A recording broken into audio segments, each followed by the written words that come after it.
gente não cansa, voltamos. É isso aí. Quem estava acompanhando aí o Por Trás da Mudança, percebeu que no 5º episódio do Por Trás da Mudança, a gente meio que conversou com a reitora, né, da universidade, falou, pô, reitora, a gente fez 5 episódios, será que a gente pode continuar, pedir uma bênção? Fomos abençoados. E o que está nascendo hoje? Está nascendo o Elipse, que é o nosso podcast. Por que a gente está chamando de podcast, mano? Podcast, videocast, programa, né? A gente pode dar o nome que a gente quiser, porque é nosso, né? Tipo isso. Mas nós estamos chamando de podcast porque ele vai estar disponível tanto no canal da Univale TV, como no canal de áudio, né, do Spotify da Univale. E por que a gente resolveu acabar o Por Trás da Mudança? Deixamos nossos chapas para trás. Isso. Quem assistiu Por Trás da Mudança vai entender, né? Vai fazer a referência. Então, se você quiser assistir o Por Trás da Mudança e entender o que a gente fez lá, o que a gente contou nos 5 episódios, o link tá onde, Bob? Tá aqui. O link tá na descrição embaixo aí, tá? Tem todos os episódios para... tá aprendendo. Porque você tá na outra câmera, né? Você tá... Ele já aprendeu até ver o jogo de câmera, você viu? O cara tá global. Dá pra perceber, né? Na mesa, tentando ver o que tava mostrando na mesa. O Bob custou pra entender que a gente tava falando que era pra colocar o link na descrição, aí eu fazia assim, ele tava assim, o que tinha? Ele custou, mas entendeu. E aí, vocês viram que no Por Trás da Mudança, quem viu, a gente explicou das mudanças de identidades visuais da Univale, a gente criou o conceito de abertura da elipse, né? Isso. A Univale tinha uma elipse fechada e a gente abriu ela para a comunidade. E aí, quando a gente tá aqui, a gente percebe que dentro da universidade a gente pode conversar de qualquer coisa. Isso, né? E aí, o que a gente E nós temos muita coisa para falar, né? A gente gosta muito de conversar. Então, eu conversei com o Manuel e aí a gente decidiu... e aí o Bob, geniosamente, deu o nome para o nosso podcast, nosso programa de Elipse, e a gente vai continuar fazendo esses encontros para que a gente possa divulgar, né, Manuel, as coisas que a universidade faz e trazer coisas assim que a gente possa discutir e agregar, né, ao ambiente universitário.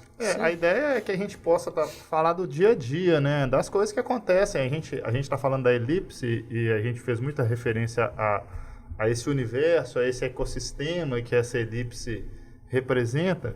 E aqui dentro, né, dentro dos muros, e a relação de dentro dos muros para fora, é muito grande, né? Muita coisa acontece. Sim. Projetos de extensão, projetos científicos, o trabalho dos professores que acaba refletindo, tanto em pesquisa como na prática. Então, a ideia é que a gente traga essas coisas que acontecem aqui dentro da universidade para esse bate-papo com convidados que possam falar da sua experiência, da sua vida dentro da Univale. Nós falamos muito disso no programa, né? Cada um de nós falou da nossa experiência da Univale, então a ideia é que a gente dê oportunidade para outras pessoas falarem disso com a gente também. E hoje nós temos aqui 3 convidados especiais, né, Elton? Você vai apresentar a turma aí? Sim, e aí já explicando por que eu e o Manuel estamos de fone, né? Porque a gente fica ouvindo nosso diretor Alexandre lá ali na salinha, então ele olha pra gente e a gente consegue ouvir ele, por isso que a gente tá de fone, aí tá vendo? Já a voz da consciência. Infelizmente. Às vezes é bom, às vezes é ruim, o mas Ale ali, ele manda a gente falar menos, ele é audacioso. E aí, hoje nós temos 3 convidados, estamos recebendo 3 convidados, e vamos começar aqui. O Roberto Vilela, né, o nosso querido Bob, quem assistiu Por Trás da Mudança já o conhece, mas como o nosso primeiro episódio, Manuel, do Elipse, a gente falar um pouquinho sobre a universidade, né? Qual que é o sentido da universidade, e aí levar a universidade para pesquisa. Qual que é o diferencial da universidade por ter a pesquisa. Então, a gente vai falar um pouquinho sobre isso. Então, eu queria que você se apresentasse, mas agora falasse um pouquinho de você, no seu caminho de universidade, né? Como que você trilhou esse caminho, né? Isso aí. Como foi a sua formação? Beleza. Eu me sinto super em casa aqui, né? Eu fico até interrompendo aí, porque parece que a gente está no Por Trás da Mudança ainda, né? Então é super divertido. Mas vamos lá. Eu sou o Roberto Vilela, né? Mas todo mundo me chama de Bob, né? Então fiquem à vontade. Assim como eu fui da turma do Franco, né? A gente fez publicidade e jornalismo aqui na Univale. A gente formou em 2002, né? Em 2003, logo na sequência, eu emendei uma pós. Foi uma coisa muito boa que eu fiz, inclusive. Eu acho que é sempre Não que seja uma regra, né, mas eu acho que é super válido você já seguir aquele flow ali, emendar. E aí eu emendei uma pós em marketing, porque eu queria dar uma expandida, né, na comunicação. A gente sabe que o marketing acaba dando uma expandida. E aí, depois de muito tempo, fui trabalhava aqui na Univale, né? Fiquei aqui na Univale até 2006. Depois fui seguir para fora não do Brasil, né, mas para outras cidades. E fui ainda em assessorias de escolas, mas fui seguir outros caminhos aí e viver outras experiências. E lá em 2015, aí já foi um intervalo grande, né? Eu fui concluir o meu mestrado em administração. E acabou que foi meio que uma escadinha, que da comunicação foi para o marketing, do marketing foi para a administração, mas o meu mestrado, a minha linha de pesquisa, eu consegui direcionar muito para o marketing, e dentro do marketing trabalhar o máximo possível que eu conseguia tangenciar a comunicação, eu fui. Então eu trabalhei muito com imagem, percepção, essas coisas. É mais ou menos isso. Você valadarense falando que foi para fora, foi para os Estados Unidos. Você não precisa nem falar nada. E aqui, eu queria botar um detalhe interessante aqui. O Bob é um cara minimalista, né?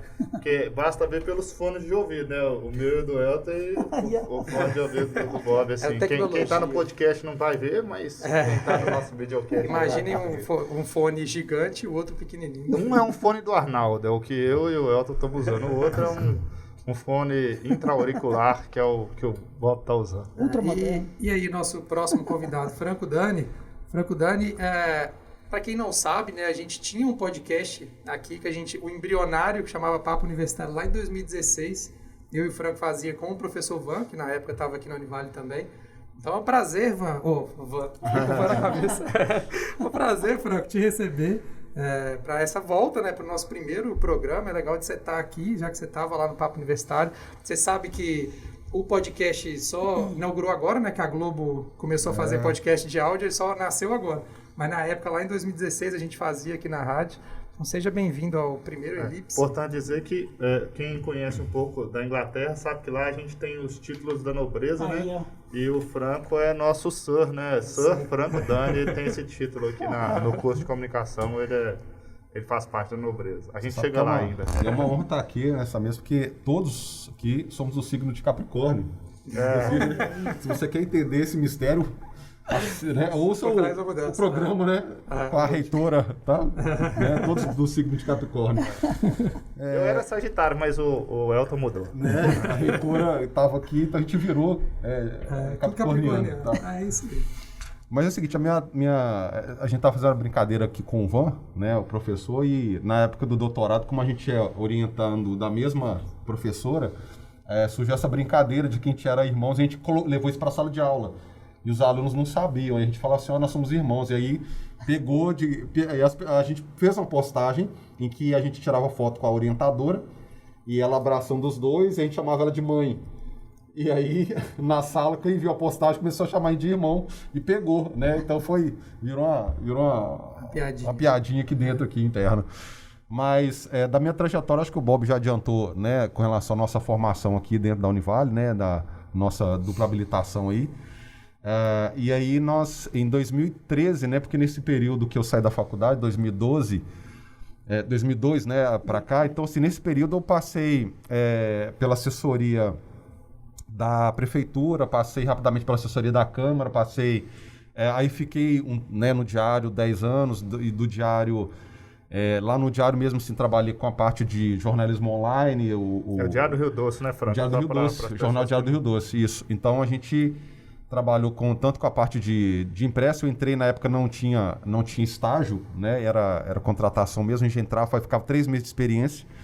Então entrei no Diário do Rio Doce, fiquei como repórter, depois fui para editor, depois editor na saída do saudoso Antônio Santana, né? Grande editor-geral, editor-chefe, faz parte da história do jornalismo. E e na época o jornal, assim, né? Logo depois da saída do seu Antônio, a gente teve... Fica mais próximo do microfone. Sim. Depois da saída do seu Antônio, nós fizemos uma estrutura, né? O Diário do Rio Doce mudou a estrutura de gestão da redação para 3 editores. Então você tinha 3 editores gerindo a redação, então a gente fazia parte desse processo. Logo depois vim para a Univale, trabalhar com um jornal aqui, depois fui para o Núcleo de Educação à Distância, né? Então assim, eu fiz esse caminho percorrendo. Em 2014 voltei como professor, né? Aqui na Univale aqui, e nesse meio período fiz o o mestrado aqui, no Gestão Integrada do Território, o mestrado da Univale, e em 2017 comecei o doutorado que estou concluindo agora em novembro, se Deus quiser. Nossa, vê, bicho, o cara, a gente o doutorado do Franco, interessante dizer que é um doutorado interinstitucional, né? Uma parceria da Univale com a Universidade Federal de Santa Catarina, né? É um doutorado em Ciências Humanas que acolheu parte dos nossos professores. Uma parceria muito interessante. A gente vai falar mais disso, mas antes vamos apresentar a nossa convidada especial, Natália, né? especial. Queridíssima. Obrigado por ter aceito o convite também de estar aqui. Natália, fala um pouquinho também da sua formação. Você está aqui trabalhando com a gente na Univale agora. Fala um pouquinho de você. Oi, eu sou a Natália. Nath, um pouquinho mais perto do microfone. Oi, tá me ouvindo aí, Ale? Eu sou a Natália, sou recém-formada em jornalismo. Fiz meu TCC orientada pelo professor Manuel. E agora eu estou trabalhando na Ascorg aqui, Assessoria de Comunicação da Univale. Ô, Nath, e fala pro pessoal um pouquinho do seu interesse pela pesquisa, né? Assim, você fez um belo TCC, eu acho que todo mundo já falou desse TCC nos últimos meses aí. Você considerou a possibilidade de fazer a seleção do mestrado? Fala um pouquinho da sua pretensão, o que você pensa para a sua vida acadêmica, para o seu futuro, um pouquinho para a gente entender. Eu acho que desde quando eu comecei a fazer o jornalismo, o Franco acho que até acompanhou isso, eu já entrei muito eufórica para fazer o TCC.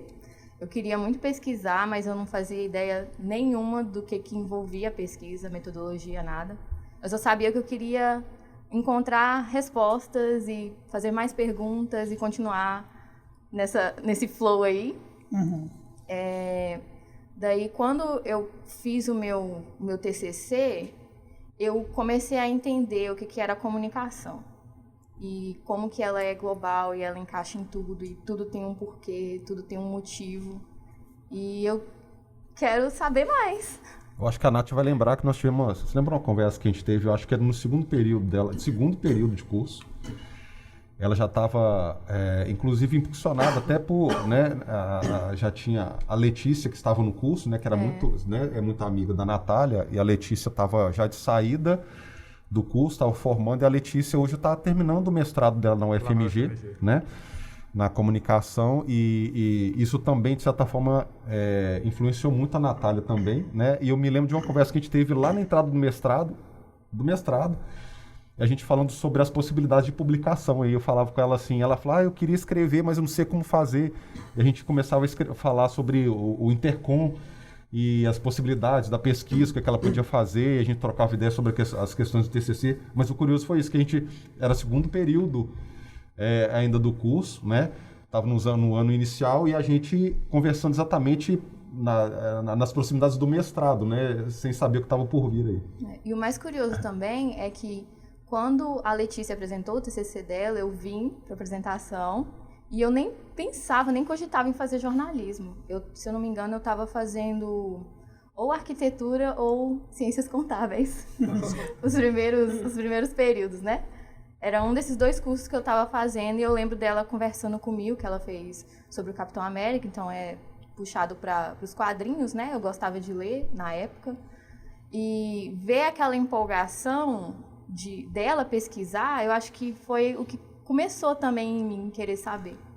É engraçado que a Letícia, ela participou com a gente do Papo Universitário. A gente tem um programa que a gente falava sobre...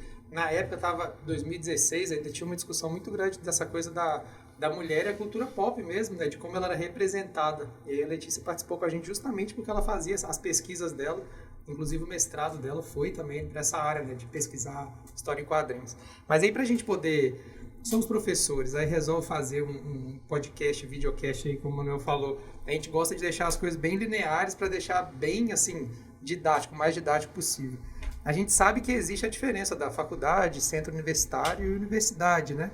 E aí eu queria que vocês falassem um pouquinho, pode ser o Manuel, pode ser o Franco, o Bob também, se quiser complementar. Qual que é a diferença? Igual a Natália veio, assistiu o TCC da Letícia... E aí, ela, no partir daquele momento, ela decidiu fazer jornalismo em uma universidade. Qual que é a diferença, assim, de uma pessoa quando ela vai escolher, que ela tem que se atentar para isso? Eu nem sei se num primeiro momento, se alguém se atenta especificamente para a questão de ser universidade, ou, né? Eu acho que não. Mas vai muito pela cartela de cursos, né? E ela quer fazer um determinado curso. Mas é sempre importante. É uma coisa que às vezes se fala muito pouco disso, mas o que é importante entender. Assim, a princípio, 3 elementos, assim, 3 questões me vieram à mente aqui. Uma delas, por exemplo, a universidade, toda universidade, centro universitário, tem autonomia, por exemplo, para abrir cursos, né? O que uma faculdade não tem, precisa passar por um processo, né? Junto ao MEC, né? E as universidades, o centro universitário tem autonomia para fazer esses cursos sem necessariamente solicitar isso ao MEC com antecedência. Depois o MEC vem e autoriza. Né? Pré-aprovado. É uma prerrogativa, né? Ele só vem no final, se o curso tem 2 anos e meio. Ele autoriza, autoriza a primeira turma formada. É isso. Por exemplo, uma outra questão é com relação a pós-graduação também, né? A gente pode ofertar os cursos de pós-graduação. Por exemplo, o centro universitário e a universidade precisam ter obrigatoriamente 1/3 do seu corpo docente mestres doutores. Tá? Então, assim, é uma outra exigência que faculdade, por exemplo, não tem. Né? E eu acho que uma outra questão que a gente até já tinha comentado aqui nos bastidores, né, era esse tripé do ensino, pesquisa e extensão.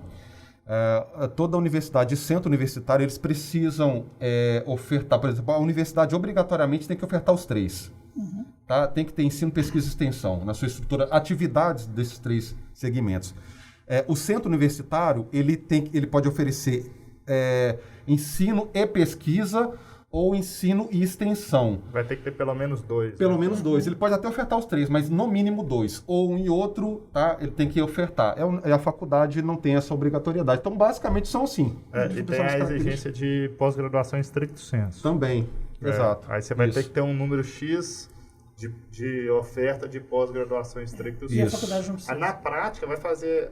a diferença prática vai ser que, no caso da Natália, por exemplo, foi aluna da Univale na graduação e ela tem a possibilidade de continuar a sua carreira acadêmica dentro da própria universidade. Não precisa sair de Valadares, ir para outra cidade, tem a possibilidade de fazer a sua pós-graduação stricto sensu aqui. Dentro da Univale mesmo, ela consegue fazer graduação, pós-graduação e o mestrado. Exatamente. Com possibilidade de termos o doutorado também, né, futuramente.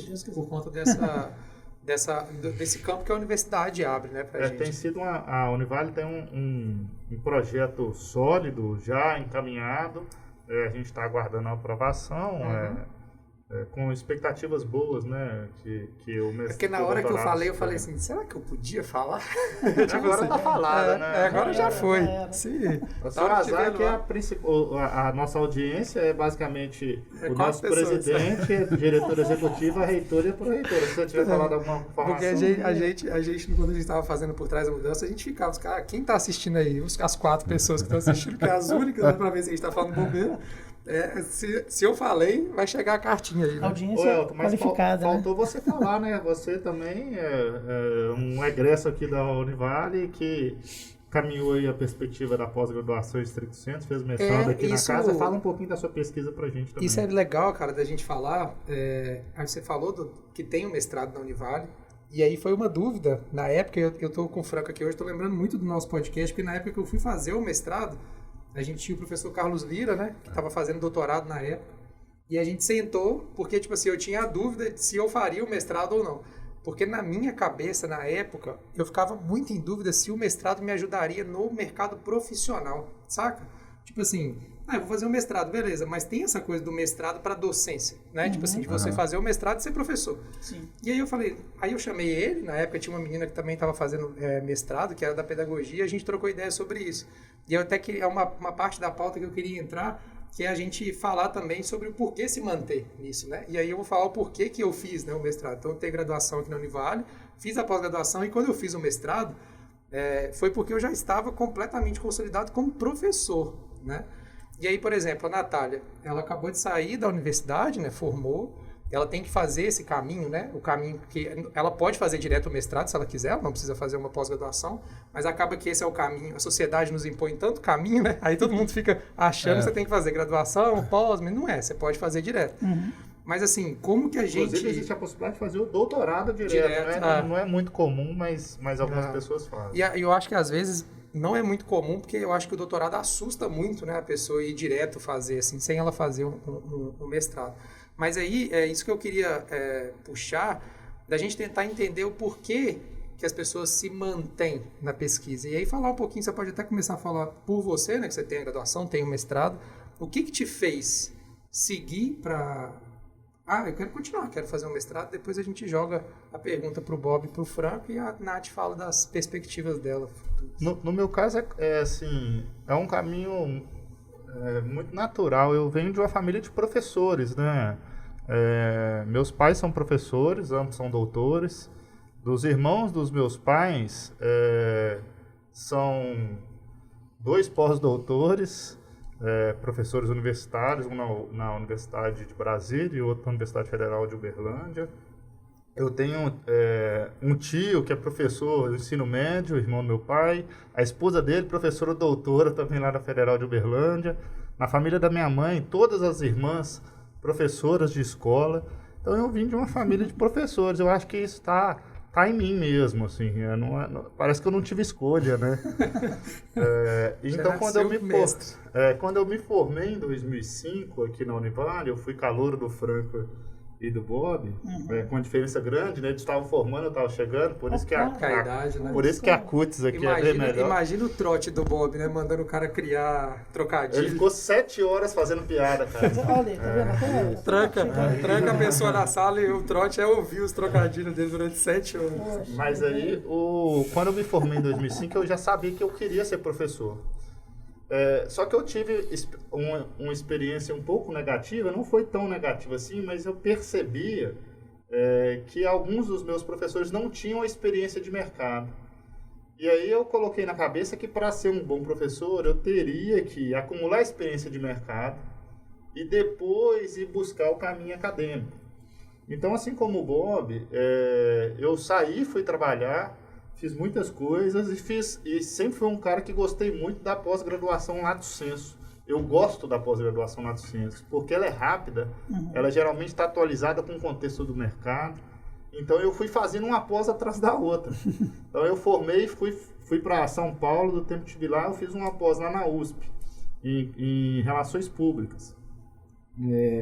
Fiquei em São Moura, vivendo em São Paulo 2 anos e pouco, fui para Belo Horizonte.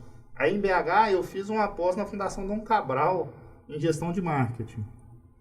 Aí fui para o Espírito Santo, fiquei um tempo no Espírito Santo em Vitória, voltei para BH. Quando eu voltei para BH eu fiz uma outra pós lá na UFMG em marketing político. Então eu fui fazendo, eu nunca parei de estudar. Aí eu acabei voltando para Valadares quando virei sócio da POP, da agência Pop Comunicação. E aí eu fiquei na POP durante um bom tempo e aí depois de ter vivenciado o mercado, experiências diversas no mercado, de trabalhar em escolas, né, em assessoria de comunicação, trabalhar como redator freelancer, trabalhar em agência, trabalhar como gestor de marketing em outras empresas, falei, cara, tá na hora de eu começar a virar a chavinha aqui para academia, senão isso vai ficar distante. E aí eu resolvi fazer a seleção do mestrado em 2017. E aí eu fiz a seleção lá em Juiz de Fora, na Facom lá de Juiz de Fora. Passei na seleção e fui fazer o mestrado em 2018. Então, assim, o que me levou à pesquisa foi primeiro inclusive acabei o mestrado e hoje estou fazendo uma outra pós-graduação na PUC, lá do Rio Grande do Sul, mas agora específico na área da educação, porque aí já fazendo um caminho da virada para a academia. Mas o que me levou para a pesquisa, eu pesquiso a política, né, eu pesquiso comunicação política. O que me levou para a pesquisa foi basicamente o meu interesse pela política. Então, assim, eu trabalhei durante toda essa minha jornada com marketing eleitoral e marketing político. Então, eu acabei indo lá na UFMG, na minha pós, fazendo uma boa pesquisa para completar meu TCC. E aí, essa pesquisa foi o que me levou a continuar a minha pesquisa. Então, eu levei ela para o mestrado e provavelmente vou levar para o doutorado. E aí, eu vou aproveitar, como o Manuel falou, e aí vou te jogar para você falar um pouquinho do que te levou a continuar no mestrado, mas eu na pesquisa em geral, mas a gente tem uma sensação, não sei se a Natália tem essa sensação também, que a pós-graduação ela é mais, vamos dizer assim, mercadológica, porque você faz uma pós, você vai fazer uma pós ali, igual o Bob falou, em marketing. É porque ele quer levar a graduação dele, né, a carreira dele para aquele lado e assim ele aprende algumas coisas ali que ele já consegue apresentar no mercado. Sim. Mas aí vamos supor, você está querendo falar com a Natália vira para você e fala assim, Bob, eu quero fazer o mestrado, mas eu não quero ficar na academia. O que você falaria para ela? Vocês acham também, aí fica aberto. E a Natália, pode falar também, tá? O que você pensa? Você acha que o mestrado ajudaria ou ajuda em cargo no mercado, fora da academia, ou você acha que não? Quem vai para esse caminho vai para a docência mesmo? Eu acho que sim. E aí eu vou contar um pouquinho da minha história, que é parecido, o Manuel até me citou, né? A gente... Engraçado que na época da faculdade a gente não era muito próximo, mas a gente sempre teve essa mesma cabeça, né? Eu queria muito viver o mercado, não me arrependo nem um minuto de ter, entre aspas, muitas aspas, demorado para ir para a academia. Eu acho fantástico o tempo que eu passei no mercado. E é um conselho que eu dou para a Nath. A gente fica querendo ir para a academia, às vezes um pouco, quem sabe, antes da hora, né? Óbvio que não tem hora, não tem regra, mas eu acho que é super legal viver o mercado, porque a gente consegue desenrolar algumas soluções. O mercado ensina a gente a dar aula. Tudo que eu aprendi no mercado, tudo eu uso nas minhas aulas de alguma forma, né? E tudo que eu não aprendi me faz falta, eu costumo falar isso. Tudo que eu aprendi me é útil e tudo que eu deixei de lado, falei, depois eu vejo isso, hoje me faz falta. Então, acho que o mercado é sensacional. E a faculdade também. Tem muita disciplina que, poxa, eu não fui um aluno espetacular, 100 em tudo, né? E aí aquelas coisas que eu deixei de lado ali, hoje eu sinto um pouco de Mas falta. É porque tem uma cultura, né, de que o professor não sabe fazer, né? Tem uma cultura e o por trás da mudança é muito para isso, né? Que a gente sabe, fez, né? a gente fala, a gente sabe. Sem modéstia. É legal você falar isso. E é por isso que a experiência de mercado é importante. Eu e o Bob, a gente não foi tão próximo na faculdade, mas acabamos trabalhamos juntos depois durante muitos anos. Isso, trabalhamos juntos. Então, e a gente, a partir daí, começou a dividir esse desejo da sala de aula, né? Que é um desejo antigo, tanto para mim quanto para ele. Exato. Mas a gente sempre falou, e fala até hoje, dessa coisa da experiência de mercado, engrossar o couro. É isso. Né? Engrossar o couro em sala de aula. Com certeza. E até para pesquisa, né? Assim, para que a nossa pesquisa ela caminhe para uma realidade que existe, né? Para a gente aproximar a pesquisa da realidade, que às vezes está um pouco distante, né? Às vezes a universidade se fecha aqui no mundinho, distante dessa realidade. Então, essa experiência, essa vivência no mercado ajuda. Mas só responder... desculpa, Franco. Você viu? Ele é tão, o cara é tão santo que ele levanta o dedo para falar, cara. Ficava educado. Minha meta de vida é gentil. Você pedir para falar, né, no podcast é foda. Podia ter gritado, podia ter esperneado, você podia ter falado assim, por favor. Aí fala igual no Chapolin lá, que o cara falou, não, meu chihuahua levantou a mão de primeiro. Lembra desse episódio? Podia, mas não vou fazer. Pode. Mas eu falo, pode ir. Eu fiquei sem graça agora, Eu fiquei constrangido, pode falar agora. Só porque o Eldo chamou o Bob de chihuahua dele? Diferenciado. Eu poder ir pra lá, velho. Mas eu não respondi a pergunta da Nath, assim, a sua, na verdade, né? Mas pra Nath. Eu penso que é interessante porque, aí voltando um pouquinho na história, eu fui trabalhar no Rio, trabalhei em BH há muito tempo, aí com o Manuel, durante boa parte, fiz meus freelas, minhas coisas, nisso aí o mercado sensacional. E aí quando eu fui, e surgiu a oportunidade de fazer o mestrado, eu sou um pouco pragmático, engraçado isso, com relação à ciência. E aí eu vejo a ciência como uma forma de você estar na trincheira ali. Mesmo que você não esteja produzindo, você está tendo contato com aquelas pessoas que estão nas trincheiras, né, daquela área. Então é por isso que eu acho que é interessante, ainda que você não vá para a academia direto, sabe? Não estou dizendo que é fundamental, mas eu acho que é interessante, porque me ajudou demais a crescer no meu trabalho. Tanto é que eu fiz em 2015 e fui começar a lecionar em 2020. Também não estava nesse desespero, né? Óbvio, se surgisse uma oportunidade antes, eu estaria nela. Sim. Mas eu não tinha esse desespero porque eu imaginava, eu acreditava que uma hora ia acontecer e eu estava me preparando para isso o tempo todo. Então acho que é muito válido. Lógico que a pós-graduação lato sensu, como o próprio nome já diz, ela vai fazer um panorama, né? E a stricto sensu, bati aqui, Ali, foi mal. A stricto sensu, ela vai ali naquele ponto ali. Mas aquele ponto ali, se for o ponto que você é apaixonada, gosta muito, é sensacional. Você vai ser um... E traz maturidade, né? Poxa, traz maturidade e você está pronto para a oportunidade. Isso. Quando eu fiz a pós-graduação também, eu morava em Baixo Guandu, cidade pequena, e o que eu fiz? Eu não quero ficar fora do que está acontecendo na profissão. qual que é a oportunidade que eu tenho? Fazer uma pós-graduação. Fiz até online, porque né, eu teria que ir para Vitória, ou Valadares, ou Belo Horizonte. E aí eu fui fazendo a pós, assim, num dia eu trabalhava em casa, chegava de noite, eu tirava 1 hora e falava assim, não, agora é a hora que eu vou me atualizar, eu vou estudar. E isso nunca passava pela minha cabeça ser professor. Mas você ter a pós-graduação, se aparecer oportunidade, né, você já tem como. E outra, né, Elton? Eu não gosto de fazer essa dissociação assim, mercado e academia. Lógico que a gente faz aqui, né? Mas, gente, o Manuel, ele é um acadêmico, ele é um coordenador de curso e ele presta consultoria no mercado. Sim, sim. Né? Como os professores que você teve na FDC, como os professores que eu tive no IBMEC, na FUMEC, quer dizer, alguns aqui da Univale também.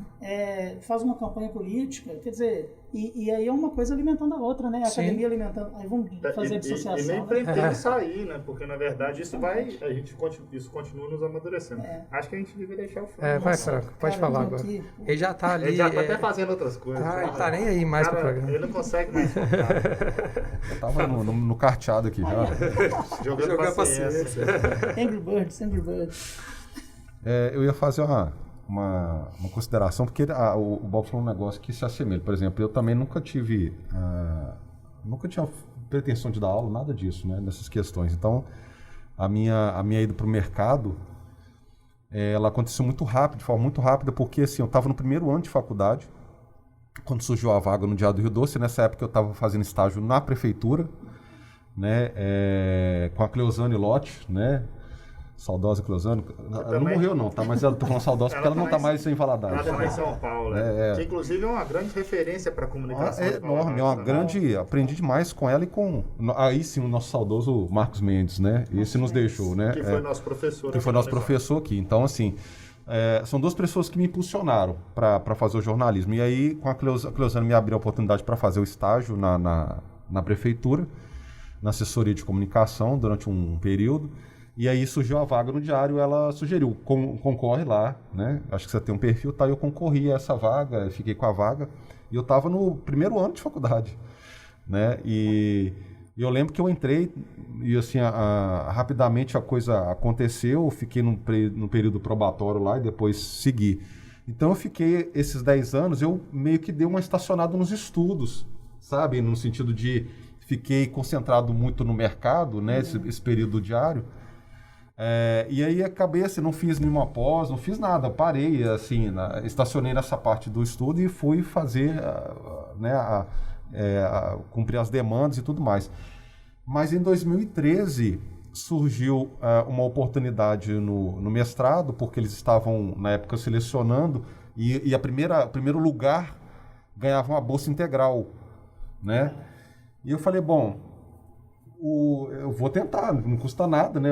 Enfim, vou tentar concorrer essa vaga. E fiz, né? Fiz a seleção, consegui passar o primeiro lugar, peguei garanti a bolsa. Por isso que eu falo que eu quero ser igual o cara com 19 anos já tinha um lote. É verdade. É uma piadinha, velho.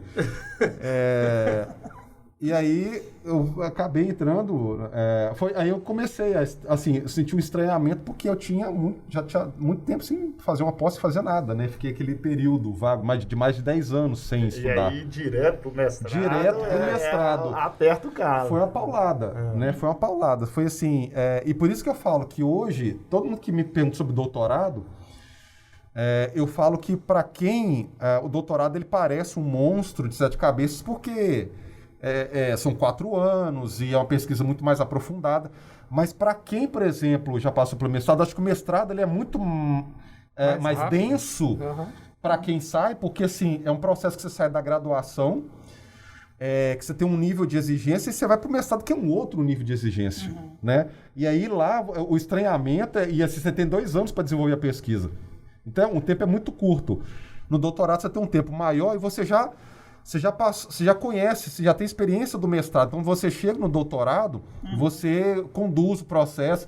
Você já não fica, por exemplo, quando você está com a banca marcada, você já não fica apreensivo como você ficaria, por exemplo, no mestrado. Como diz o Bourdieu, você já tem hábitos ali daquele campo Do acadêmico. trânsito acadêmico, da pesquisa, você já conhece os professores que estarão na banca, porque você já transitou por ali já há algum tempo, né? A chicotada do Os mestrado já calejou, congressos, tudo, né? Os congressos, já viajou, já apresentou, então você já conhece, você já tem um trânsito. Não é pra você ficar com medo do mestrado, não, tá? Pode ficar tranquilo.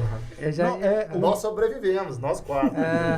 E aí eu lembrei, fazendo uma relação dessa questão da nossa experiência da profissão, né, com o que a gente traz para dentro da academia.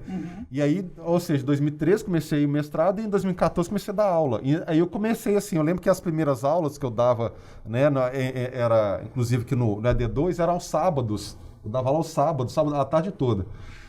E os alunos chegavam estourados, assim, o pessoal trabalhava até meio-dia, 1 hora, e chegava todo mundo assim, era um negócio, era um caos, assim. E aí, as salas não tinham ar-condicionado ainda nessa época, era um ventiladorzão, né? Então, assim, chegava todo mundo quebrado. E eu lembro que, para segurar a turma, eu descarregava em cima deles as experiências de rua. Eu falava, olha, não sei o que, uma vez aconteceu isso e tal. E esse negócio segurou durante muito tempo. Mas depois eu percebi que eu precisava entender, inclusive, o processo que eu desenvolvia no mercado. Porque eu fazia, mas às vezes, assim, era um processo quase que automático. De executar as etapas ou de fazer alguma coisa. E assim, a academia e a pesquisa, ela foi me dando elementos para subsidiar o que eu estava falando em sala. Sim. O aluno gosta do professor que tem experiência de mercado. Porque ele sabe, o cara sabe o que ele está falando, porque ele viveu aquilo. Sim. Mas quando você justifica e fala, olha, você vai escolher isso por causa disso, ou você vai escolher isso por isso, porque você tem as teorias. Você fundamenta. Você fundamenta as suas práticas. Então, essa foi a grande diferença. E me lembro que agora, há pouco tempo, há umas 2 semanas, a turma, né, a turma de alunos que ia fazer um trabalho lá no Buracão, eles iam fazer umas entrevistas, né? Acho que foi um sábado. Isso. Eu me lembro que na semana anterior, esses alunos pediram no finalzinho da aula, falou assim, a gente queria conversar com vocês sobre um negócio, um projeto aí. E aí eu fui, aí me explicaram que era entrevista. Legal. Olha, porque a gente vai fazer umas entrevistas, a gente não sabe o que a gente vai fazer, como é que a gente entrevista alguém? Né? Então, assim, e aí eu fui, conversei com eles, olha, tal, e aí eu me lembro que eu falei, olha, aí alguém, mas se tiver criança, olha, como é que você entrevista criança? Aí eu dei umas dicas, se fosse o caso, se acontecer, você faz assim, ó, criança, porque assim, entrevistar, você tem que olhar no olho dele, ele tem que entender, falei da questão dos trajes, que é aquilo da vivência mesmo, olha, você quer que a pessoa te respeite? Então, dependendo do local, você tem que cuidar do traje, dos acessórios que você está usando, do linguajar que você está usando. A pessoa tem que se sentir, assim, da sua família, né? Para ganhar sua confiança. E aí, na outra semana, teve a entrevista, aí voltaram, e aí, gente, como é que foi lá a experiência? Aí um aluno falou assim, professor, o senhor lembra que o senhor falou que na hora de entrevistar a criança, que o ideal era você, de repente, até agachar, ficar na altura da criança... Porque assim, você conversa de cima para baixo, tal, você conversa com ela, e aí, como é que tá? E conversa a linguagem de criança, tenta ir conversando com ele. O aluno me falou que ele fez isso. O aluno falou que ele fez isso. Eu tava lá, pessoal, agachado, conversei com o menino tava falando, e assim, aí ele tava encantado pelo processo. E funcionou? Funcionou para ele, né? Então, assim, e aí eu apliquei essa experiência, por exemplo, no doutorado. Porque, como eu fiz uma pesquisa etnográfica... Você conversou em chinês? Eu só não conversei em chinês, mas... É porque o Franco, para quem não sabe, o Franco estudou a comunidade chinesa aqui em Valadares. Então, Por sorte, assim... Você agachou? Tem uma galera que fala chinês, mas o mandarim, mas conversei tudo em português. Tem alguns que falam português assim, muito difícil de entender, tanto na fala quanto na escrita. Mas, assim, a minha pesquisa foi toda entrevista. Então, assim, a experiência do jornalismo me ajudou na metodologia. Então, eu fui a campo sem ficar com medo do que eu ia perguntar. Eu conduzia a pergunta, né? Muito seguro, e fui extraindo o que eu precisava. Né? E aí então, você tem a convergência de teoria e prática, você vê a convergência a prática de mercado com a prática acadêmica, como que essas coisas podem acontecer. Pode falar. Eu interrompi o Franco, interrompi todo mundo, atrapalhar a turma. Pare! Aí ele tivesse agora, se tivesse Aí, agora, olha, ali não tá achei que tá ligado. pronto. Ele não tá prestando atenção. Ele tá distraído ali. Mas o Franco falou uma coisa que eu falo em todas as minhas turmas, e eu acabo repetindo, o pessoal já deve achar até um saco eu falar isso. Que às vezes você tá dando uma teoria, o negócio parece chato, e aí você vê na cara dos alunos, eu queria que eles estivessem aqui, você vê na cara deles assim, cara, isso eu não vou usar isso não serve pra mim. Aí eu falo, gente, por que a gente tá vendo Que isso? acontece isso. Não, a gente tem que pensar, refletir sobre por que a gente faz o que a gente faz, Sim. né? Que é o que o Franco falou um pouquinho também. Porque aí você chegou na academia, você foi refletir, fez um retrospecto, né? E você foi entender melhor por que você fazia, o que você fazia, Exatamente. né? E aí é assim que se aprimora, uma coisa alimentando a outra. Isso é um Eu espetáculo. acho que agora a gente pode. Vamos isso. aproveitar. Ia fazer, a ia Nath chamar aqui, ela pra né? conversa. Porque assim, tá. Aqui tem, tirando eu, tem a galera mais velha aqui, né? E a gente fala pouco já, isso já ficou... Mas para a Nath falar um pouco para a gente como foi essa experiência da pesquisa no seu TCC, durante a graduação em si, mais especificamente no TCC, e o que você espera dessa experiência com a sua pesquisa de levar para frente, né? Tanto da perspectiva profissional, de talvez fazer uma pós-lato sensu para ir trabalhar no mercado ou não, vou direto para a academia, vou ir fazer o mestrado. Conta para a gente um pouco de como foi essa vivência da pesquisa. Eu acho que assim, ouvindo o que vocês estão contando, eu acho que eu ainda estou nesse processo de vocês, do amadurecimento de mercado, academia. Igual com o TCC, eu tive essa experiência da academia, um pouco, né? O começo da experiência da academia. Eu recebi muitos comentários falando sobre a minha didática, coisa que eu nunca tinha reparado antes. Eu tive a oportunidade de falar um pouco do meu TCC na aula do professor Rafael, aqui na faculdade. E foi assim, eu acho que talvez a primeira experiência de sala de aula, diferente da de apresentar trabalhos. Então, eu acho que eu nunca tive muito essa coisa de prestar atenção no que eu faço. Eu só faço porque eu quero fazer. E escolher se eu parto direto para a academia ou se eu faço uma pós, eu ainda estou pensando. Mas eu sei que eu não quero parar de estudar, porque eu tenho vontade de fuçar as coisas, de saber mais. E talvez, quem sabe, eu possa explorar essa questão da academia, porque foi muito divertido. A gente pôde levar o trabalho para o Intercom, que foi uma outra experiência também acadêmica, né, de apresentar num congresso. Foi, assim, muito gratificante para mim, porque foi um trabalho que o Manuel me acompanhou por 1 ano e meio, se a gente for pegar o pré-projeto, né, e eu pude aproveitar o meu pré-projeto no projeto em si, do TCC. Foi um tema, assim, que veio de uma forma muito de conversa, que meu TCC é sobre o filme do Coringa, né? Então, a gente conversando, veio a ideia do projeto e eu falei assim, beleza, topo, vamos. E foi assim, eu só tive muita vontade de fazer e tive a orientação do Manuel. E eu gostei disso, eu quero fazer mais. Eu acho que é isso. Eu queria te perguntar, porque é o assunto que eu quero entrar agora, para a gente partir para o final, né? Para a gente ir encerrando, porque a gente tem uma dificuldade muito grande de desmistificar para o jovem a pesquisa, né? Ela falou que fez o TCC do Coringa. Quando você entrou, você começou a fazer a faculdade de jornalismo, algum momento você virou essa chave, lógico, você já tinha a amizade da Letícia, né? Que você já conseguia perceber que a pesquisa era muito mais do que fazer sobre coisas chatas, né? Porque a imagem que tem é essa, que você pode... Muita gente não sabe que você pode pesquisar coisa da cultura pop, por exemplo. Tem muita gente que tem medo disso. Você percebeu isso em algum momento ou você já entrou por conta da Letícia? Você já tinha essa visão de, pô, que legal, eu posso? Ou você vê nos seus colegas essa coisa dessa barreira com a pesquisa, assim? Você percebe isso no dia a dia? O jornalismo científico também foi... A chavinha, né, importante. Nossa, foi muito... As aulas de jornalismo científico, eu acho que foi aí que virou para mim. Porque com a Letícia, eu ainda não tinha o contato do jornalismo. Eu sabia que ela era jornalista, que ela estava formando, que a pesquisa dela era um tema muito bacana. Mas eu ainda estava pensando em arquitetura, em outras coisas, né? Eu não estava olhando para o jornalismo com esse olhar.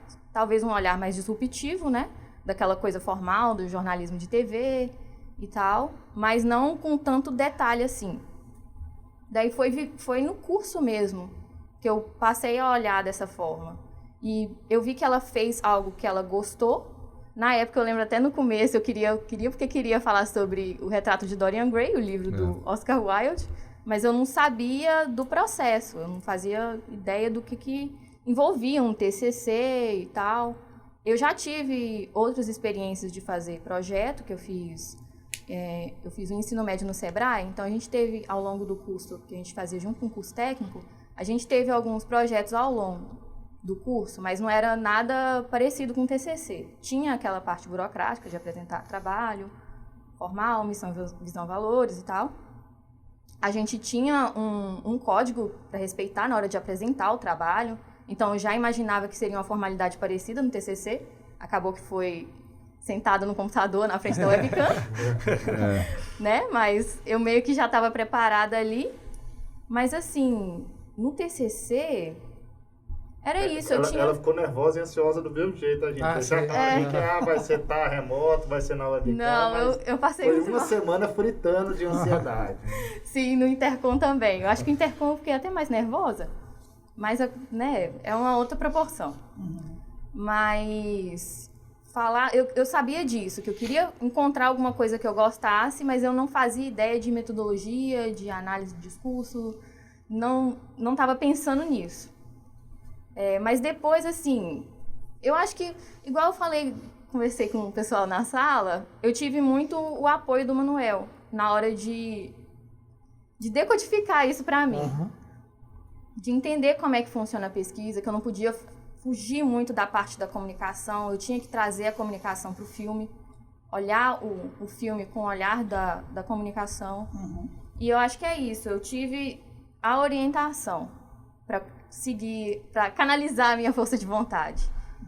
Eu acho que você definiu o papel do orientador em qualquer nível de graduação, né? De academia. Seja para graduação, para pós, para mestrado, doutorado, porque sempre você vai ser orientado por alguém que faz isso, decodifica aquele processo que você está passando para te colocar nele. Assim, essa palavra decodificar a gente usa muito no jornalismo científico, porque a gente faz uma... geralmente essa disciplina até então, inclusive quando a Nath fez, era terceiro período do curso. Eu fiquei naquele trabalho também, viu, Franco? Foi. Então, assim, na verdade, a gente fixa muito isso com o aluno, a diferença do que é produção científica e do que é o jornalismo científico. Então, assim, a produção científica, ela é restrita de grupos de pares, que a gente chama dos pares. Então, assim, é o cientista escrevendo para o cientista, né? E quando a gente fala do jornalismo científico, a gente está falando de uma linguagem decodificada. É um tema científico, porém, ela decodificada, traduzida para o cidadão comum, que não é daquela área. Que é o que a gente chama de divulgação científica. Né, na verdade. Então, são questões que a gente foi fazendo. A gente bate muito isso na sala e a gente trabalha basicamente três textos, assim, mais básicos, assim, e com autores já bem consolidados nessa discussão do jornalismo, né?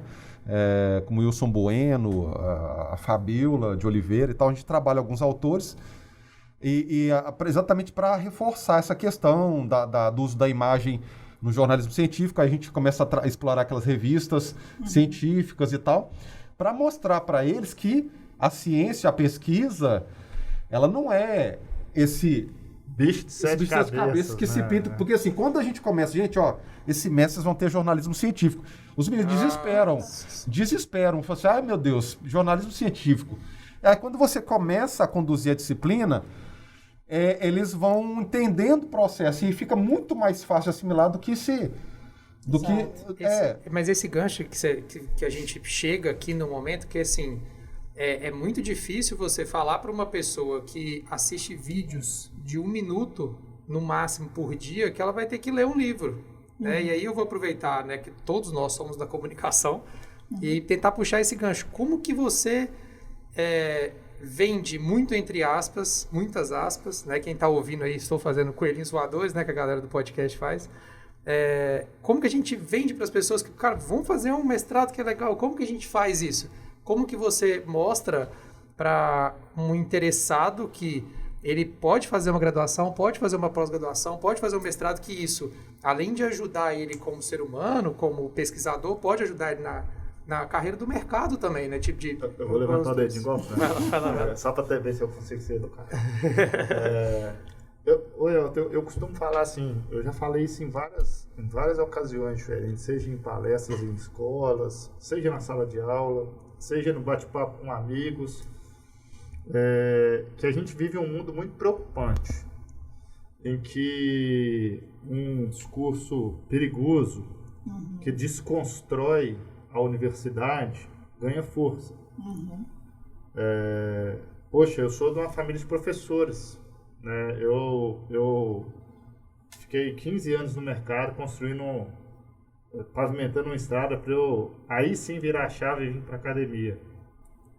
E tenho visto muito isso, inclusive na fala de alunos, o que é preocupante, sabe? Que a universidade não... E tenho visto gente formada, gente que recebe os louros dos seus estudos no mercado dizer isso. Isso me assusta e me preocupa. E aí eu digo nas minhas palestras que, assim, ser um profissional que domina a técnica é muito fácil. Aí realmente dá para pegar um tutorial no YouTube e aprender.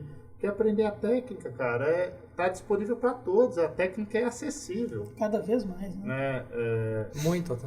Agora, o que diferencia um profissional medíocre ou mediano de um profissional excelente?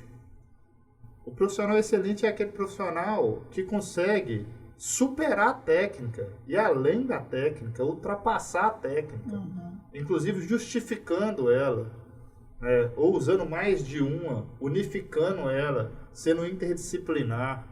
Né? E como que o cara consegue isso? Como que um profissional consegue isso? Estudando, entendendo a teoria, e buscando um caminho que só a academia dá. Só a academia. Na graduação, na pós-graduação em algumas, lato sensu, e na pós-graduação stricto sensu. Eu costumo dizer assim, que a gente tem que superar essa ideia que a teoria não serve para nada. Exatamente. Né?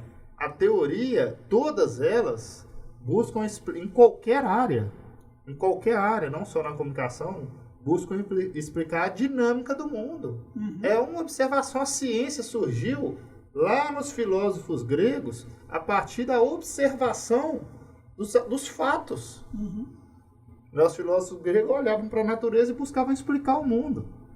Então, assim, a gente tem que superar essa ideia, né? E entender que aqui dentro da universidade é o único lugar em que a gente vai superar a técnica e, além da técnica, conseguir excelência. E aprimorar a técnica. A gente pode ter profissionais excelentes na técnica que não passaram pela universidade, que vão ganhar bem durante um determinado momento da vida.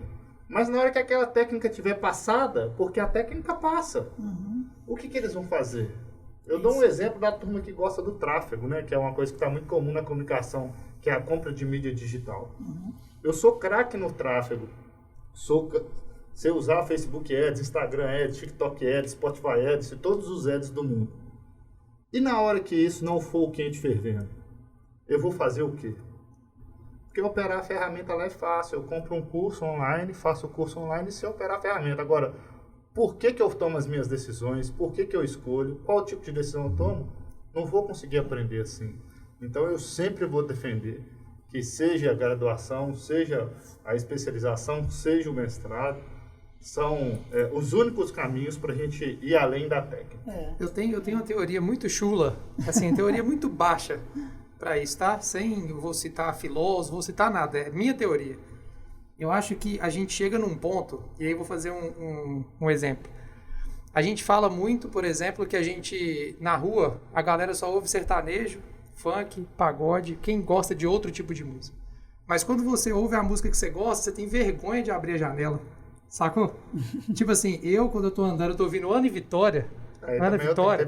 Eu não tenho não, velho. Eu abaixo e deixo alto o negócio. Eu gosto daquela música, as pessoas precisam saber que eu gosto daquela música. Por que as outras pessoas, a gente é obrigado? E a mesma coisa agora. A galera que tá na universidade tem que colocar a cara e falar, velho, o que a gente faz aqui é importante. Não pode bater o dedo aqui, ó, eu tô nervoso. Não fica nervoso. A gente precisa colocar a cara, é o que a gente tá fazendo aqui. Eu sei que é muito difícil enfrentar, é nadar contra uma maré muito difícil, porque a galera engole. Só que se a gente deixar ser engolido, a gente vai deixar ser engolido por qualquer coisa. Então, quando a gente gosta de uma coisa e a gente acha que aquilo é certo, a gente precisa advogar em prol daquilo. Trouxe verdade. Ana Vitória é bom. Ana Vitória não é bom? Não Ela não conheço. conhece. É uma dupla? Ou É uma dupla, a Ana e a Ana e Vitória? Vitória. Ana e Vitória. O Manuel falou... Sacanagem, vocês não Ó, conhecem bati de ninguém. novo aqui, hein, Ale? Foi mal aí. O Manuel falou disso tudo aí a respeito da academia, e tem uma coisa que a gente fala direto, né, que é a observação também da sociedade, dos costumes, de para onde como caminha a humanidade, né? Pegar um pedacinho da É Assim Caminha a Humanidade, né, do Lulu Santos, para a gente entender como caminha a humanidade, né? E para isso extrapolar a técnica por meio da academia é fundamental. Mas eu costumo falar para mim, e eu leciono há menos tempo do que vocês, eu costumo falar para mim Do assim, que o Franco, pelo menos uns 10 anos. eu costumo falar para mim que o professor é aquele cara que vai... Isso é até para me consolar às vezes, mas é lógico, gente, que eu já fui aluno, eu não estou aqui dizendo que o aluno é o irresponsável, de forma alguma, é uma relação entre professor e aluno que funciona assim. E comigo foi assim com os meus professores. E aí eu costumo falar que o professor é aquele cara que vai ter razão daqui a 10, 15 anos para alguns alunos. Mas a gente tem a obrigação Isso de ser aconteceu chato. comigo. Comigo também. Acho que exato. quase todos nós. A gente tem É a aquele obrigação. professor que você lembra dele na hora que ele é seu professor, ele é chato. Daqui 10 anos você fala, Isso. putz, aquele cara tinha Mas razão eu tenho pra que continuar caramba. falando, né? Cara, consome conteúdo, estuda, lê um pouquinho hoje. Eu não tenho o hábito de ler livro. Lê uma página hoje, 2 amanhã, daqui a um mês você lê 5. E cria um hábito, né? É aquele... Aí meio mantra aí da galera, cria um hábito, né? Mude um hábito. Muito bom. Mesmo Mas tem porque, que ser. Bob, se você for pensar, a gente, é o que eu falei, repeti isso aqui, não sei quantas vezes aqui dentro, quando alguém me perguntava assim, nossa, mas você é doido, 4 anos fazendo doutorado? Eu respondi assim, olha, 4 anos iam passar de qualquer jeito para mim. Eu resolvi passar os 4 investindo em conhecimento. É isso. Então, assim, é mais ou menos isso, tipo, vai passar, eu vou fazer... Investir em conhecimento. Quase que ele Ale, anota fala... essa frase aí, tá? Quase Anota que ele fala a missão da Essa Univale. frase foi boa. Investir em conhecimento. Até entrei. São valores. Pra poder falar, que essa frase foi boa. Mas assim, é questão de investir. Então, por exemplo, esses dias eu estava atualizando meu Lattes, Muitas páginas. Muitas páginas. eu tava vendo o tanto de banca que eu já participei, de mestrado e de graduação.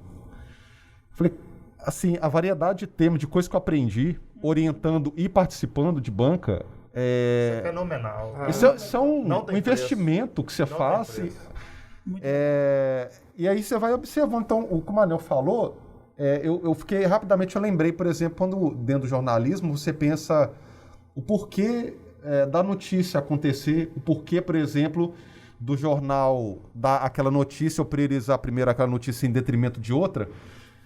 E eu falo assim, se você, por exemplo, não passa pela faculdade, se o jornalista não passa pela faculdade, ele jamais vai saber que existem critérios de noticiabilidade e que esses critérios foram muito estudados, assim, foram levados a sério por gente séria dentro do jornalismo. Na ciência, na pesquisa. Alguém pesquisou, mas o que faz com que aquela pessoa leia mais essa notícia do que essa? O que faz com que esse jornal dê prioridade para essa notícia em detrimento de outra? E ou a outros sequência. aspectos ainda mais profundos, eu me arrisco a dizer, que vão lá na deontologia do jornalismo, vão beber lá na questão moral e ética do jornalismo, a gente tem que tomar mais cuidado, porque assim, quando a gente não bebe nessa fonte, a gente corre o risco de ser canalha. É isso. E isso é um risco grande. Vamos só, eu acho que a participação da Nath foi brilhante por ela ter. Eu acho que ela falou do papel do professor, né? Eu falei muito isso com a Natália durante o meu processo de orientação com ela. Eu falei assim, Natália, eu não vou escrever nenhuma linha para você. O trabalho é seu, quem tem que aprender é você. E depois eu falei com ela que eu aprendi muito, obviamente, lendo o trabalho dela e tentando pavimentar o caminho, mas o meu papel é esse. É orientação, guia. É pavimentar um caminho, é mostrar, botar luz, botar foco em algumas coisas, para abrir o olhar dela, mas quem tem que entender, quem tem que olhar, quem tem que ter vontade É ela. É ela. E o Manuel ajudou ela de várias formas, foi meio que um coringa, assim, né? Ixi. Nossa, tinha que ter uma piada Tem que ruim, vir, cara? né, velho? Tem que vir. Será que dá pra cortar essa? O Daniel, nosso editor, Daniel. Se pudesse. Daniel, se der pra cortar o vídeo aqui assim, ó, é um pedaço grande. Mas se der pra cortar... Eu já tava com essa mais ou menos encaminhada, essa carta na manga, né? O trabalho que a Nath citou, da Letícia, por exemplo, foi um trabalho super robusto, né? Que a Letícia apresentou um trabalho sobre o discurso ideológico, né? Do Capitão América. Sobre... Você orientou, no caso. Que eu orientei. o Franco orientou. 135 páginas, né? Foi praticamente o tamanho da minha dissertação do mestrado. Tipo, foi assim. E ela... Se eu não segurasse a Natália, ia caminhar para isso. Não, aí. e foi mais ou menos isso. Assim, a Letícia, ela chegava com conteúdo e eu, sinceramente, eu tive conteúdos que eu precisei ler Tipo assim, para não acompanhar o raciocínio da Letícia. Era assim, parece uma coisa ilógica. Uma inversão. Mas assim, ela tinha muitas ideias, né? E tinha muita estrutura, e o que eu tive que fazer é me preparar para organizar, e eu tive que ler, eu tive que pesquisar, então eu tive que ler sobre questões ideológicas, eu tive que ler sobre semiótica francesa, semiótica norte-americana, a semiótica russa. Cara, ela é inverse. Então, assim, eu tive que ler muitos elementos para poder acompanhar o discurso. Então, assim, quando ela chegava com o material pronto, o que eu aprendi com o trabalho dela foi um absurdo. Então, assim, pode parecer uma coisa sem sentido, mas, na verdade, assim, é só para dar um exemplo de como essa troca, e é por isso que eu falo que o papel do professor, ele é fundamental nesse sentido, que a gente que acha que vai entrar só para ensinar, a gente aprende muito durante o trajeto. A gente aprende com as histórias de vida dos alunos. Estar na universidade, o legal é isso. E a gente aprende com os colegas e aprende... É curioso, porque assim, eu tenho feito eu fui buscar essa pós-graduação na educação justamente para entender esses processos pedagógicos. E o que eu tenho visto é que há uma tendência e uma busca muito, muito forte, muito potente de romper com aquela visão de ensino. O papel do professor não é ensinar só, né? Que na verdade a relação ensino-aprendizagem é uma relação dialética. Né? Então, assim, primeiro, o foco não tem que ser no ensino. O professor não é um transmissor de conteúdo. Ainda mais hoje em dia. O professor é um consultor, um mentor, um conselheiro, tudo menos um cara que tem todo o conhecimento do mundo e está ali transferindo conteúdo. A gente não pode ter mais essa visão. Né? Além disso, o aluno também não é um copo vazio, que a gente vai lá e enche ele e joga para lá, vem o próximo, enche que... Não funciona assim. Então o foco está cada vez mais na aprendizagem. E a aprendizagem ela é individualizada, cada um aprende de um jeito. Então a gente tem que buscar isso. E nós aprendemos. E essa é a maravilha de estar aqui. É isso que todo dia me faz acordar e ter tesão de vir para a universidade. Essa que é a verdade. E a gente podia muito terminar agora, mas eu quero fazer um comentário. Eu choro, eu tô saindo lá. A gente não tinha feito um minuto de silêncio, cara. Eu ia falar assim, acabou com a emoção. É por isso que existe o Elipse.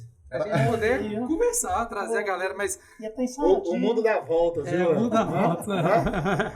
É porque eu queria só comentar que o Franco, na fala do Franco, ele fala do fazer ciência, né? E o fazer ciência, às vezes, ele é místico, assim, né? A galera não entende. E no mestrado, a gente tem aula de metodologia, né? Que é assim, não tem outra palavra, é um capeta aquilo pra você entender como que você vai chegar a metodologia. Celeste, você conhece, hein? Era ela mesmo. É como que você entende que você quer estudar aquilo, ele é a ponte, né? Pra você atravessar de um lado pro outro. Você precisa de alguma coisa para te atravessar ali. E aí, na prova que a gente tinha que fazer do mestrado, a gente precisava explicar qual que era o processo científico. Aí, cara, eu tava no sábado na casa do meu avô, eu assisti os Croods. Já viu esse filme? Que é uma família que vive na época das cavernas. E aí, já viu, Nath, os Croods? Ele é uma animaçãozinha da... Eu não vi nada, não conheço nada. É da Pixar. É da Pixar, e a família vive... Só que assim, dentro da família, o pai manda na família da seguinte forma: ninguém sai à noite. Todo mundo só sai de dia. E isso, qual a relação que a gente faz, assim, quando o Franco fala? A galera estuda por muito tempo aquilo ali com aquela cabeça. Só que ele tem uma filha. E a filha dele se pergunta, por que a gente não sai à noite? O porquê que eu não posso sair à noite? E aí ela começa a sair. Ela vai até um pouquinho, ela volta, mas não tem nada. Aí ela vai mais um pouquinho, mas o que meu pai faz? Então, tipo assim, a relação que eu fiz lá na prova era isso. Explicar a ciência dessa maneira. Você tem uma galera que acredita naquilo ali, até que vem algum pesquisador e olha e fala assim, peraí, mas eu tô vendo aqui. E ele vai tentando comprovar e refutando, aí vai sendo refutado até que ele, Inclusive, você está fazendo ciência agora aí, ó. Então, tipo, você consegue... Não é um bicho de 7 cabeças. É você que quer entender o filme do Coringa, por qual vertente eu preciso usar isso para entender o que eu quero. E esse é o resultado que eu obtive. Só que aquilo que você me falou no seu mestrado, né, que você fez aqui no JIT, ficou muito na minha cabeça, assim. Que eu estudei o seu mestrado quando eu estava no JIT, né, que foi a sua pesquisa, né, dos jornais americanos. Você falou assim, eu comecei a pesquisar achando que eu ia achar isso, e quando chegou lá no final eu vi outra coisa. Tipo assim, que não tinha nada a ver com o que eu achava no começo. Refutou a hipótese. Né? Mas ele achou outra coisa, que ele falou assim, olha, não tinha isso, mas eu achei isso, que eu achei interessantíssimo. E ali abriu um outro leque de pesquisa para ele, então... Que é uma coisa que eu falo com os alunos no TCC, já começo falando isso exatamente por conta das experiências que a gente tem, essas experiências da pesquisa. Então, por exemplo, um trabalho recente, né, da Letícia, por exemplo, foi uma situação, né, em que a gente conversava, ela falava sobre exatamente a humanização no jornalismo. E aí a gente... belíssimo TCC. E ela já estava, assim, convicta de um resultado. Até por questões, assim, mais pessoais mesmo, né? Um discurso que ela já defendia dentro do jornalismo. Eu falei assim, olha, não caminha forçando o texto para isso, porque ele pode ser que os dados te mostrem outra coisa. E no final, ela ficou surpresa porque aconteceu exatamente o que eu falei com ela. Ela deixou naturalmente acontecer, foi pegando os dados, e os dados mostraram para ela uma outra realidade que, inclusive, deu a ela um ânimo novo, porque o que ela tinha uma visão mais pessimista sobre o futuro, assim, né? E aí ela passa a perceber que não, que tem caminhos... Dá para fazer outro jornalismo. Né? Dá para fazer jornalismo humanizado de várias formas, e ela estava meio desesperançosa, e ela viu, isso deu um ânimo para ela, inclusive para ela encarar o futuro. A minha orientadora de doutorado, a doutora Carmen, esse dia eu estava conversando com ela e eu falei assim, mas graças a Deus, doutorado. Ela falou assim, olha, deixa eu falar com você, doutorado, uma coisa que vocês não podem esquecer, doutorado, antigamente, até pouco tempo, era tido como assim, a conclusão de toda uma caminhada acadêmica. Ela falou assim, não é. Você está encerrando um ciclo e você tem outros que vão começar a partir daí, né? Então, assim, porque a vida é assim, é um constante aprendizado. Então, eu estou encerrando um processo que foi penoso, demorado, foi sofrido, mas assim, daqui a pouco outros desafios estão vindo. Sim. Por aí, são outros grupo de estudo, grupo de não sei o que, outras coisas vão acontecer. Porque a pesquisa não vai morrer. Não vai. Né? E aí, para encerrar, então, não sei se você... Já está encerrando, tem uma meia hora já. Mas agora eu vou encerrar mesmo. E eu vou... Essa Natália levantou a mão. Eu ia levantar a mãozinha. Não pode, vamos lá. Não, é porque assim, vocês falando sobre essa questão da pesquisa, da ciência, eu acho que teve 2 coisas no meu TCC que me aliviou um pouco também em relação a isso. Que uma dessas coisas é que quando a gente está fazendo, no caso TCC, a minha monografia, é entender que aquilo ali é um recorte de uma pesquisa, que a ciência, ela abre você para várias possibilidades, mas a gente foca ali em uma questão, entender que aquilo é só um recorte, e que na nossa conclusão a gente não precisa determinar as coisas. A gente pode também terminar de uma forma mais reflexiva, deixar ali aberto para as possibilidades, depender do ponto de vista de tal e tal coisa. Eu acho que isso foi assim, o que me deixou mais aliviada no final ali do trabalho, do projeto. O pesquisador tem voz, né? A professora falava comigo no mestrado ali, que aquela parte ali da conclusão, aquela parte que você vai falar, ali você reflete, você fala, olha, eu achei isso, fui para isso, e agora não sei, agora eu vou para outro caminho, vou tentar procurar isso. Então, eu vou aproveitar, deixa da Nath, foi ótimo, porque eu ia terminar o nosso programa hoje fazendo um convite para a Nath. Nath, só vem, né?